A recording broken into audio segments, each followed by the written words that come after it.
Hey guys, it's Josh, and right now I'm going to be making a review on the Emerica Westgate Fusions. Now, these are the Fusions, not the normal Westgates. I'm just going to make that clear. But anyway, I guess I should kind of just start by talking about the Fusion technology. Now, only Soltech shoes can have the Fusion technology because they invented it and they probably patented it or something like that. But now pretty much what a normal Volk shoe is they take the sole and they put some glue on it, and then they take the midsole and they smack it on top of the sole, and then they put some glue on it, they put some glue on the midsole, and then they take the upper and they put it on top.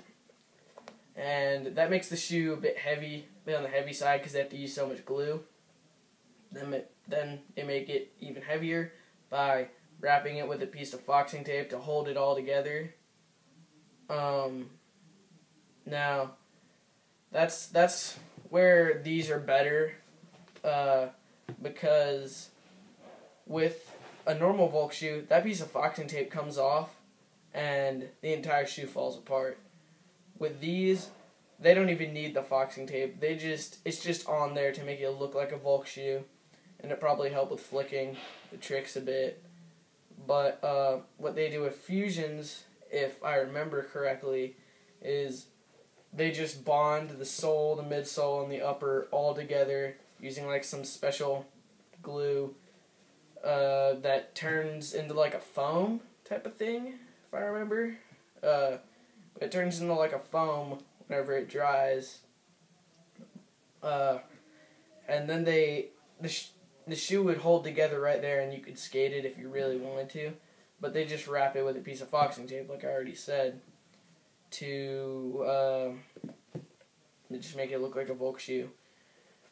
Now, the collar on this shoe is a mid-top, but it's kind of angled. And I think that's to help with flicking flip tricks. Because it's a mid-top right here, but then where your ankle bends to flick, it's kind of lower top anyway.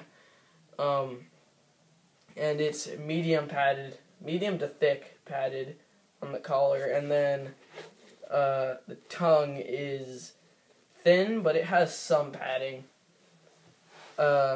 It's not like a Janowski tongue where it's just a piece of suede, but it's still thin enough to call it thin. The toe cap is triple stitch, and it just goes all the way around, so the ollie area is triple stitch too. That actually ripped within the first week and a half. The ollie area did. But the toe cap, I skated these for a month and a half, if I remember right, and that's not really all that bad of ripping for a month and a half. They don't even have a hole all the way through.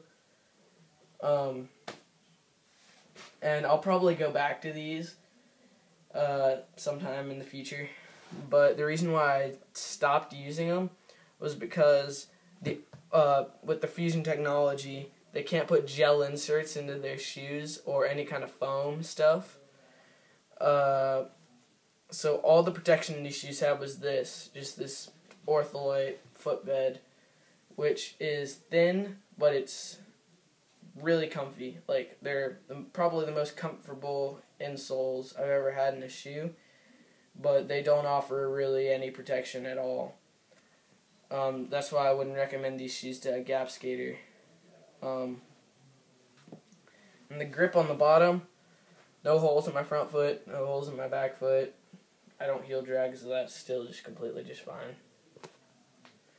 But Westgate Fusions, definitely a great shoe. I got these for $45. I would recommend them to mostly a ledge skater. Someone who skates gaps, I would probably say just get the normal Westgates because they have better protection, heel protection. But this is definitely a really good shoe for a ledge skater. I would highly recommend it. It's one of my favorite shoes. And just go out and try a pair if you haven't and see if you like it as much as I did. It's just a really good shoe. That's basically all I have to say.